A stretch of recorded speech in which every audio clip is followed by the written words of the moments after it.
अस्सलाम वालेकुम स्टूडेंट्स। देखें, आज हमने एक प्रैक्टिकल का क्वेश्चन करना है मई जून 2014 का। देखें, इससे पहले मैं आपको टाइट्रेशन का क्वेश्चन करा चुका हूं और आपको पता है प्रैक्टिकल में titration, enthalpy changes, thermal decomposition, salt analysis, इन्हीं में से कुछ क्वेश्चन आते हैं। ठीक है, तो टाइट्रेशन हो चुका है, उसका टेबल मैंने आपको बता दिया है, वीडियो अपलोड कर दी है मैंने यूट्यूब पर, वो आप देख सकते हैं। आज की क्लास में मैं आपको इंथैल्पी चेंज का एक क्वेश्चन करा देता हूँ। और इंथैल्पी चेंज का क्वेश्चन जो है वो है, इसमें मैग्नीशियम रिबन होगा, उसको आप सल्फ्यूरिक एसिड में डिप करेंगे और एनर्जी चेंज जो है वो आपने टेम्परेचर चेंज रिकॉर्ड करना है, फिर हीट एनर्जी एब्जॉर्ब या इवॉल्व जो हो रही है और then delta H find out करना है। अब ये बेटा इंस्ट्रक्शन पढ़ लें। इंस्ट्रक्शन में ये कह रहा है कि आपने पहला काम ये करना है कि एक पॉलीस्टाइरीन कप में, पॉलीस्टाइरीन कप, इस पॉलीस्टाइरीन कप के अंदर आप सल्फ्यूरिक एसिड ले लें। पॉलीस्टाइरीन कप में क्या लेना है? Sulphuric acid H2SO4, 50 cubic centimetre. Instruction आप पढ़ लें तो आपको समझ आ जाएगी। 50 क्यूबिक सेंटीमीटर ये लेना है। इसका बेटा आपने इनिशियल टेम्परेचर फाइंड आउट कर लिया, राइट? इनिशियल टेम्परेचर रिकॉर्ड कर लिया। देन वो कह रहा है कि आपको 2 different coil length of magnesium ribbon is given. आपको एक मैग्नीशियम रिबन ये मिलेगी, दूसरी मैग्नीशियम रिबन थोड़ी सी लॉन्गर होगी और आपने इन दोनों का मैस फाइंड आउट करना है। पहले रिकॉर्ड दी मैस, ठीक है? और फिर आपने, अच्छा, पहले कह रहा है कि आप shorter piece of magnesium ribbon का मैस रिकॉर्ड करें। Pour the plastic cup in 250 cubic centimetre beaker. बेटा आपने 250 क्यूबिक सेंटीमीटर बीकर लेकर उसमें इस कप को ट्रांसपोर्ट दे देनी है। अब आप बेटा ये करेंगे, जो शॉर्टर मैग्नीशियम रिबन है, शॉर्टर स्ट्रिप जो है, इसका मैस फाइंड आउट कर लें, ठीक है? और मैस फाइंड आउट करने के बाद, अच्छा देखिए, इसको स्ट्रेट नहीं डालना है, इस तरह नहीं, इसको कॉइल की फॉर्म। अगर आप स्ट्रेट डालेंगे ना तो इसका नुकसान ये होगा, कुछ मैग्नीशियम इतना ऊपर रह जाएगा, रिवो रिएक्शन ही नहीं कर रहा होगा। इसलिए आपको टेम्परेचर चेंज फाइंड आउट करना है, सारा magnesium at a time dip करना होगा, राइट? इसलिए आप इस मैग्नीशियम को कॉइल की फॉर्म में ऐसे थोड़ा कॉइल बनाकर फिर आप बेटा इसमें ऐड करें, ऐसे करें, ठीक है जी? तो मैग्नीशियम रिबन बेटा आप इसमें डालेंगे और स्टिर करेंगे। ये मैग्नीशियम रिबन आ गया और फिर आपने बेटा स्टिर कर, ठीक है? स्टिर करने के बाद आप देखेंगे हाईएस्ट टेम्परेचर रिकॉर्ड क्या आ रहा है वो आप नोट कर लेंगे। तुम देखें, आपने टेबल इस तरह बनाना है। ये शॉर्टर पीस ऑफ मैग्नीशियम है, इसका mass of magnesium in grams unit class में लिखनी है। Initial temperature in Celsius slash डालकर Celsius, final temperature in Celsius, change in temperature in Celsius. बेटा आपके पास जो मैस ऑफ मैग्नीशियम आ रहा है, हम एज्यूम, मैं यहाँ पर कुछ रीडिंग्स ले लेता हूँ आपके सामने, ठीक है? और वो रीडिंग्स जो हैं, अच्छा, अब बेटा हम लेते हैं suppose shorter piece of magnesium 0.16। Initial temperature पता है कितना है जी? 30.0। केमिस्ट्री के अंदर आपको जो थर्मोमीटर है वो 0.5 में भी बताना होगा। देखिए मैं क्या कहना चाह रहा हूँ, ये कि आपके पास एक थर्मोमीटर है, इसमें ये है जी सपोज 0, ये 1, ये 2, ये 3, ये 4 डिग्री। तो बेटा अगर इसके दरमियान में आएगा तो आप क्या करेंगे? आप कहेंगे जी ये 2.5 डिग्री है ना? तो इसलिए 1 डेसिमल प्लेस, या इसको इस तरीके से समझ लें कि इस थर्मोमीटर में लीस्ट काउंट कितना है, मिनिमम कितना टेम्परेचर रिकॉर्ड कर सकते हैं? 1 डिग्री। 1 डिग्री को डिवाइड बाय 2 करें तो अनसर्टेनिटी आ जाती है 0.5। तो 1 डेसिमल प्लेस तक आपने लिखना होगा, तो इसलिए 30 नहीं लिखेंगे, 30.0 इनिशियल टेम्परेचर, राइट? जब मैग्नीशियम रिबन डाल दिया और हाईएस्ट टेम्परेचर रिकॉर्ड कितना आ रहा है? 44.5 डिग्री, और डिफरेंस कितना आ रहा है? 14.5। ठीक है जी, ये आपका एक एक्सपेरिमेंट हो गया। अब सेकंड एक्सपेरिमेंट कैसे करेंगे? आपने यही काम रिपीट करना है लेकिन with longer strip of magnesium. Longer strip को डालेंगे बेटा इसमें आप, और अब लॉन्गर स्ट्रिप का मैस आपने पहले फाइंड आउट कर लेना है ना, तो इसका मैस थोड़ी ज्यादा होगा, 0.29 ग्राम्स है। इनिशियल टेम्परेचर 30.0 है। अब फाइनल टेम्परेचर इसमें राइज कर रहा है, ये एक्सोथर्मिक रिएक्शन है, टेम्परेचर राइज कर रहा है, और ये आपके पास बेटा चेंज इन टेम्परेचर आ गया। ये टेबल देखें कैसे बनाया है, शॉर्टर स्ट्रिप के लिए लैदा, लॉन्गर स्ट्रिप के लिए लैदा, और आपने लेफ्ट साइड पर masses, initial temperature, final temperature, change in temperature. अब वो ये कह रहा है कि show your working and appropriate significant figure in the final answer to each of your step. देखिए सिग्निफिकेंट फिगर, आप जरा देखें कि एग्जामिनर ने जो ये क्वेश्चन आपको दिया उसमें मिनिमम सिग्निफिकेंट फिगर कितने यूज किए? 50 क्यूबिक सेंटीमीटर। सल्फ्यूरिक एसिड कितना लिया हुआ है 50 क्यूबिक सेंटीमीटर, किससे बेटा ट्रांसफर कर रहा है, मैगनीज सिलेंडर से। देखें 50 क्यूबिक सेंटीमीटर उसने H2SO4 ट्रांसफर किया into the polystyrene cup by manganese cylinder. तो मैगनीज सिलेंडर तो एक्यूरेट चीज नहीं है ना, तो इसलिए इसका मतलब यहाँ पर एरर है, ठीक है। अगर वो नीचे कहेगा ना कि आपकी इंप्रूवमेंट बताएं, तो आप बताएंगे कि use the burette instead of manganese cylinder. लेकिन यहाँ जो काम की बात है कि उसने मिनिमम सिग्निफिकेंट फिगर कितने यूज किए हैं 2, तो इसलिए आप 2 सिग्निफिकेंट फिगर तक मिनिमम आंसर देंगे। लेकिन मार्क्स की में आप देखेंगे उसने रेंज दी है 2 से 4, 2, 3 या 4। अब आपने ये प्रूफ करना है कि इसमें एसिड इज इन एक्सेस, तो कैसे वो करेंगे देखें। आपको पता है इसमें रेशो 1:1 है, मैग्नीशियम और सल्फ्यूरिक एसिड में रेशो क्या है, मोलर रेशो 1:1। तो इसलिए अगर कंप्लीट रिएक्शन होता है ना तो मोल्स ऑफ Mg और मोल्स ऑफ H2SO4 इक्वल होने चाहिए थे, लेकिन अभी देखते हैं इक्वल नहीं है। Moles of Mg is lesser, ये आपने प्रूफ करना है। तो पहले शॉर्टर स्ट्रिप का कर लें, कितने मोल्स हैं जी, ये 0.16 मैस है, डिवाइड बाय 24.3। और H2SO4 कितना है जी, वॉल्यूम 50 है, कंसंट्रेशन 1 है, डिवाइडेड बाय 1000। ये देख लें कंसंट्रेशन 1 दी हुई है। अब आप देखिए ये मोल्स ये आ रहे हैं 0.00658। ये मोल्स लेसर हैं किससे, सल्फ्यूरिक एसिड के मोल कितने हैं 0.05 मोल्स। अगर बेटा आप कंप्लीट रिएक्शन चाहते हैं ना, तो आपको सल्फ्यूरिक एसिड के मोल कितने चाहिए थे, मैग्नीशियम के कितने मोल चाहिए थे 0.05। मैग्नीशियम का मोल 0.05 तो नहीं है ना, 0.05 से कम है। इट मींस कि magnesium is a the limiting reactant. आपने ये मैंने शॉर्टर स्ट्रिप के लिए किया ना, तो आप बेटा यही काम रिपीट करेंगे फॉर द लॉन्गर स्ट्रिप। वहां पर भी प्रूफ करेंगे कि लॉन्गर स्ट्रिप में भी मैग्नीशियम जो है वो लिमिटिंग रिएक्टेंट है, उसके मोल्स H2SO4 से कम है, ठीक है बेटा। अब आगे चलते हैं। कह रहे state an observation which confirms that sulphuric acid was in excess. कह रहे अब आप ऑब्जर्वेशन की बेस पर बताएं कि सल्फ्यूरिक एसिड एक्सेस में। तो बेटा देखिए बड़ा सिंपल सी ऑब्जर्वेशन है कि ये जो आपका पॉलीस्टायरीन कप था इसमें H2SO4 था, क्या मैग्नीशियम सल्फेट नीचे at the end of reaction बैठा रहा सॉलिड फॉर्म में, नहीं, ऑल मैग्नीशियम डिसॉल्व या नो सॉलिड इज लेफ्ट। तो इसका मतलब है अगर सारा मैग्नीशियम डिसॉल्व हो गया है तो इसका मतलब है कि मैग्नीशियम एक्सेस में नहीं है, ठीक है। तो आप यहां लिखेंगे no solid is left, all magnesium dissolved, all magnesium dissolved, it means कि वो limiting reactant था ना। अब आगे क्या कह रहा है कि calculate the heat energy produced when shorter piece of magnesium was added। अब देखिए बेटा कि जो सल्फ्यूरिक एसिड आपने लिया हुआ है, आपके ख्याल में ये प्योर है, नहीं, बिल्कुल भी नहीं, इसको वाटर में डिसॉल्व किया हुआ है, ठीक है।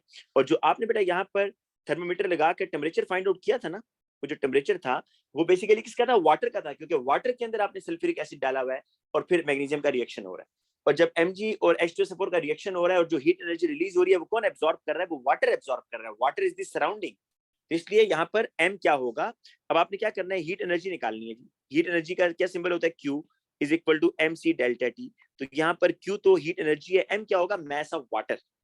आप कहेंगे वाटर नहीं है, तो वाटर है, सल्फ्यूरिक एसिड को आपने वाटर में तो डिसॉल्व किया हुआ है। अब सल्फ्यूरिक एसिड का कितना वॉल्यूम है 50 क्यूबिक सेंटीमीटर, इसका मतलब है 50 ग्राम, क्योंकि आपको पता है ना कि 1 cubic centimetre is equal to 1 gram. तो 50 cubic centimetre is equal to 50 gram approximately, क्योंकि ये प्योर वाटर नहीं है, इसलिए 50 ग्राम हो गया। C is the specific heat capacity, वो 4.3 है। और शॉर्टर स्ट्रिप के लिए बेटा वो कह रहा है, तो शॉर्टर स्ट्रिप में चेंज इन टेम्परेचर कितना आ रहा है 14.5 आ रहा है, यहाँ पर आप लिख देंगे 14.5, ठीक है। अब इसको आप बेटा सॉल्व कर लें तो आपके पास आएगा 3118 जूल्स। अब बेटा आपको क्या करना है जी, इस 3118 को किलो जूल में जाना है, मतलब जूल्स को किलो जूल्स पर मोल में लेकर जाना है। तो पहला काम तो आप डिवाइड बाय 1000 करेंगे। देखें फॉर्मूला क्या है, अब आपने तो क्या निकालना है, किलो जूल्स पर मोल निकालना है ना। तो इसके लिए फॉर्मूला होता है किलो जूल्स पर मोल किसकी यूनिट है, डेल्टा एच की। तो डेल्टा एच का फॉर्मूला क्या होता है, q over n, q over n. N पता है क्या चीज है, मैं यहाँ इसको लिखता हूँ, N is the number of moles of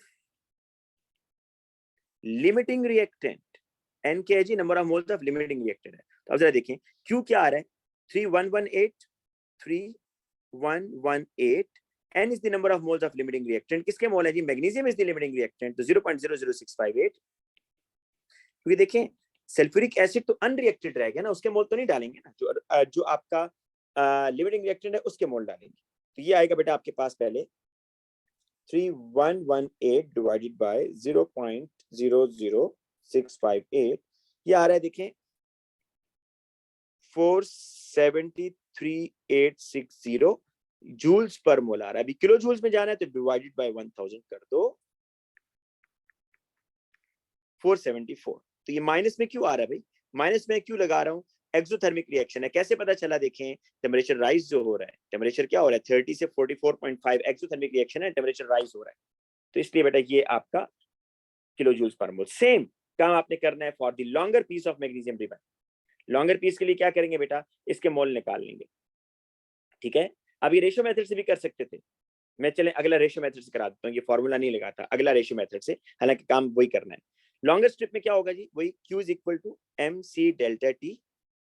Q is equal to m कितना है भाई? एम मैस ऑफ वाटर है ना, तो 50 क्यूबिक सेंटीमीटर H2SO4 था, तो 54.3। Change in temperature longer strip में कितना आ रहा है ये देखें, 24.5 डिग्री, तो ये आ जाएगा 24.5,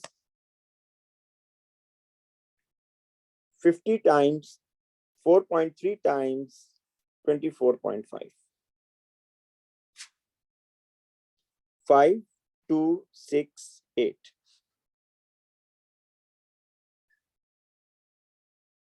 ठीक है, ये आपके पास आ रहा है। अब बेटा देखें, अब ये जो ये जूल्स में आ रहा है ना, किलो जूल्स, क्योंकि अब आपने नेक्स्ट स्टेप में क्या करना है, किलो जूल्स में जाना है, फिर पर मोल में भी जाना है, तो किलो जूल्स में इसको कैसे लेके जाएंगे? अच्छा ये बताएं, ये हीट एनर्जी किसने प्रोड्यूस की है भाई? ये हीट एनर्जी किसने प्रोड्यूस की है? जब आपने longer piece of magnesium ribbon डाला है तब इतनी हीट एनर्जी रिलीज हुई। तो longer piece of magnesium ribbon कितने मोल है बेटा? कितने मोल है? इसके मोल निकाल सकते हैं या नहीं निकाल सकते? 0.29 के मोल निकाल सकते हैं ना, 0.29 डिवाइड बाय 24.3, तो यहाँ मैं कर लेता हूँ, देखिए 0.29 डिवाइडेड बाय 24.3, ये मोल्स ऑफ मैग्नीशियम आएंगे।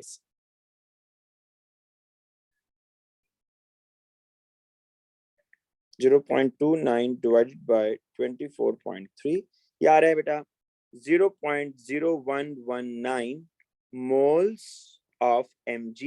ये कितनी हीट एनर्जी बेटा रिलीज कर रहे हैं? ये देखें 5268 जूल्स, लेकिन अगर आपने किलो जूल्स में बताना है तो 5.628 किलो जूल्स हो जाएगा। तो एक मोल कितनी करेंगे जी? एक मोल ऑफ Mg कितना करेगा? वो x करेगा, तो यहाँ से x निकाल लें। सेम आपको ऊपर वो जो मैंने ऊपर फॉर्मूला लगाया वो लगाने की जरूरत नहीं पड़ेगी, ठीक है। तो आपके पास आंसर आ जाएगा। आप जरा देखें क्या आ रहा है, 5.268 डिवाइडेड बाय 0.0119, क्या आ रहा है बेटा? 443 और माइनस में क्यों आ रहा है? टेम्परेचर राइज हो रहा है, ठीक है। अब वो कह रहा है नेक्स्ट लास्ट क्वेश्चन जो है, what is the maximum error in a reading of a thermometer use. अब मेरी बात सुने, ये जो आपका थर्मोमीटर होगा बेटा, इस थर्मोमीटर के अंदर आप देखेंगे 1 डिग्री, ये 2, ये 3, ये 4, ये 5, ये 6, इसमें लीस्ट काउंट कितना है? इसका लीस्ट काउंट कितना है बेटा? इसका लीस्ट काउंट है 1 डिग्री, ठीक है। तो लीस्ट काउंट को डिवाइडेड बाय 2 करें, लीस्ट काउंट को डिवाइड बाय 2 करें तो आपके पास एरर आ जाता है। तो कितना होगा बेटा? इसमें जो एरर आ रहा है वो 0.5 डिग्री है। अब आपने मैक्सिमम एरर कैसे निकालना है, और which of your temperature change has the highest percentage error? अभी आपको ये बात समझ आ जाएगी कि हाईएस्ट परसेंटेज एरर किसका है। जो स्मॉलेस्ट टिप होगी ना, जहां टेम्परेचर चेंज कम हुआ है वहां पर एरर ज्यादा होगा, जहां टेम्परेचर चेंज कम हुआ वहां एरर ज्यादा होगा। क्यों? अभी रीजन समझ लो। देखिए, आपने रीडिंग कितनी दफा ली है बेटा? एक दफा ली है, दो दफा ली है, इनिशियल और फाइनल, दो दफा रीडिंग नोट किया ना एक एक्सपेरिमेंट में, एक दफा इनिशियल और एक दफा फाइनल, तो एरर दो दफा आया। तो 0.5 टाइम्स 2 डिवाइडेड बाय, क्योंकि मैं भी आपको कह रहा हूं कि जो हाईएस्ट परसेंटेज एरर है वो स्मॉलर स्ट्रिप के साथ आएगा। रीजन अभी आपको समझ आ जाएगी। शॉर्टर स्ट्रिप में कितना चेंज इन टेम्परेचर आ रहा है? 14.5, 14.5 into 100, इसको जरा बेटा सॉल्व करें ना आप। 0.5 times 2 divided by 14.5 into 100,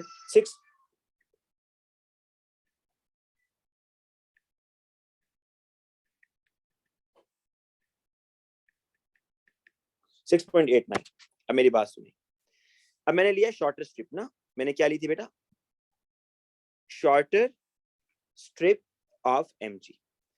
अगर बेटा शॉर्टर स्ट्रिप में ये टेम्परेचर चेंज आ रहा है 14.5, लॉन्गर में कितना आ रहा है? देखें लॉन्गर में ज्यादा आ रहा है ना, तो अब खुद सोचें कि अगर नीचे स्मॉलर वैल्यू होगी तो एरर ज्यादा आएगा ना फिर, क्योंकि छोटी वैल्यू से डिवाइड कर रहे हैं तो आंसर बिग आ जाएगा। अगर आप बड़ी वैल्यू से डिवाइड करते हैं तो आंसर स्मॉल आता है। इसलिए बेटा आपसे वो कह रहा है कि ये बताएं कि मैक्सिमम परसेंटेज, वो कह रहा है कि which of your temperature change has the highest percentage error. तो जो शॉर्टर स्ट्रिप है उसमें जो एरर आएगा वो ज्यादा होगा। कैसे निकालेंगे? मैंने आपको मेथड बता दिया।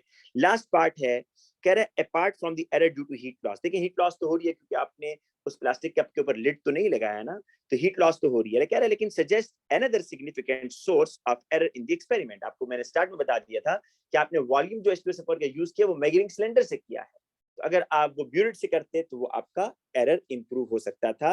इसलिए बेटा आप उसमें लिखेंगे कि error in the volume of H2SO4, error in volume of H2SO4। तो इसके लिए इंप्रूवमेंट कैसे होगी, यूज ब्यूरेट, ब्यूरेट यूज करें।